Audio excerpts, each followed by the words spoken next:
Olha, o cenário industrial brasileiro, a gente sabe que é uma montanha-russa, né? Empresas gigantescas nascem, outras desaparecem do dia para a noite. Mas tem uma história, uma que simplesmente desafia todas as probabilidades. Lá em Santa Catarina, longe de tudo e de todos, nasceu a WEG.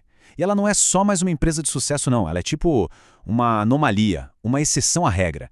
E é essa história que a gente vai decifrar hoje.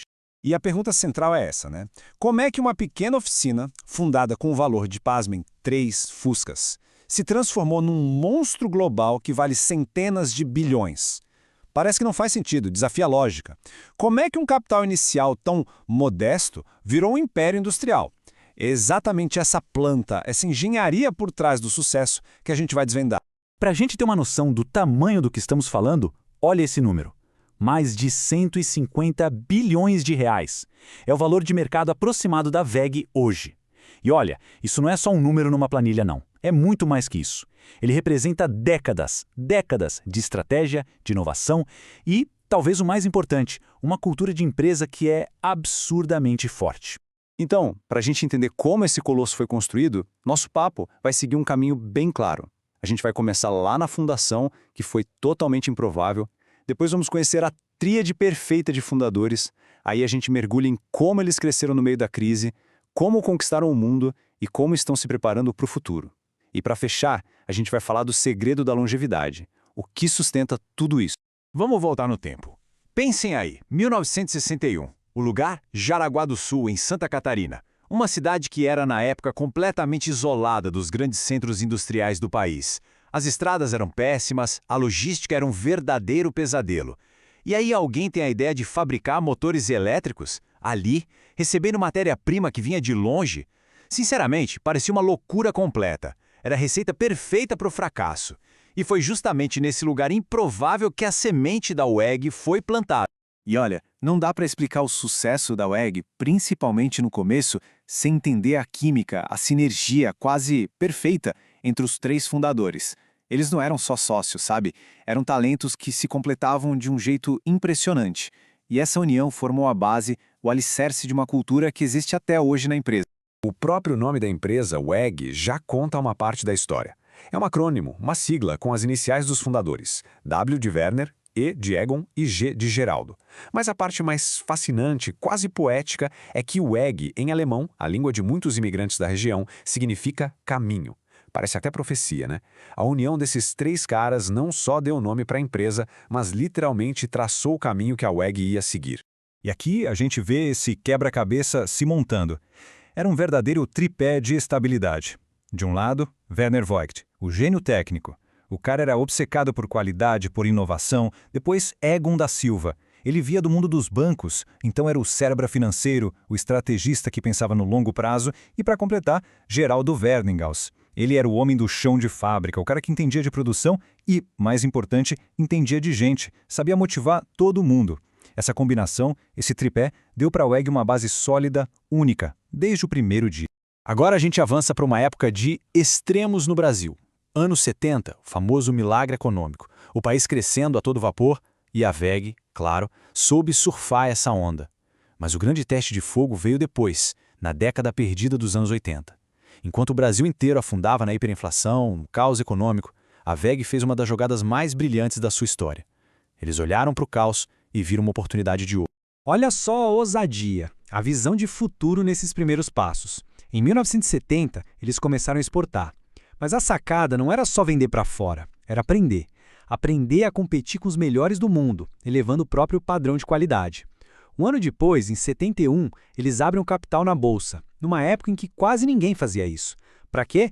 Para financiar o crescimento sem depender de ninguém. E aí, em 83, vem a WEG Química. Essa foi a jogada de mestre. No meio da inflação galopante, eles decidiram produzir seus próprios componentes, para não ficar na mão de fornecedor. Genial! O ponto-chave é esse aqui. Enquanto todo mundo estava se encolhendo de medo nos anos 80, cortando custos, a WEG estava fazendo o contrário, estava investindo pesado, para se tornar autossuficiente com a verticalização e para diversificar.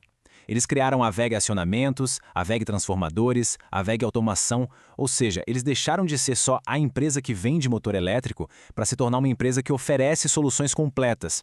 Eles construíram um negócio antifrágil, que não só resistia à crise, como saía dela mais forte.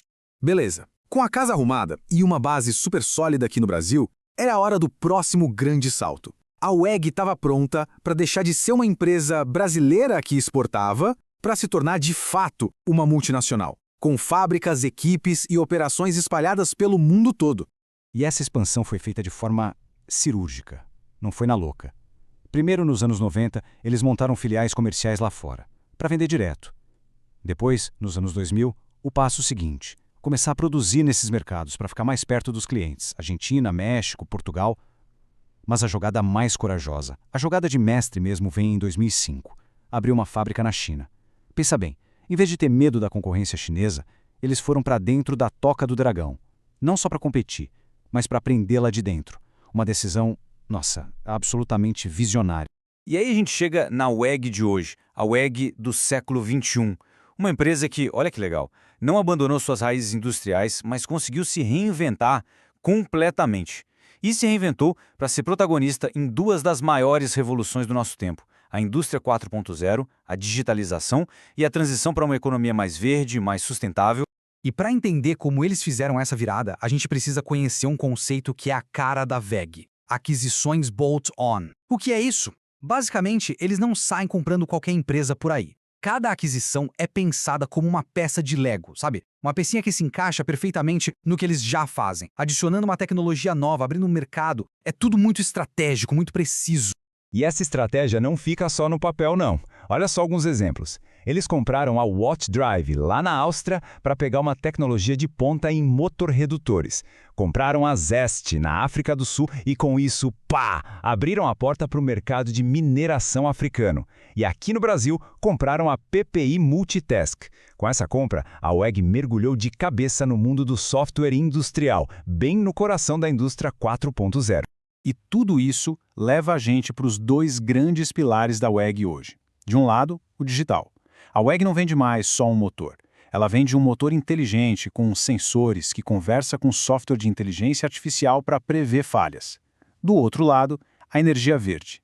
E aí eles estão em tudo. São os maiores fabricantes de aerogeradores do Brasil, lideram em energia solar, estão desenvolvendo motores para caminhões elétricos e até a infraestrutura para recarregar esses veículos.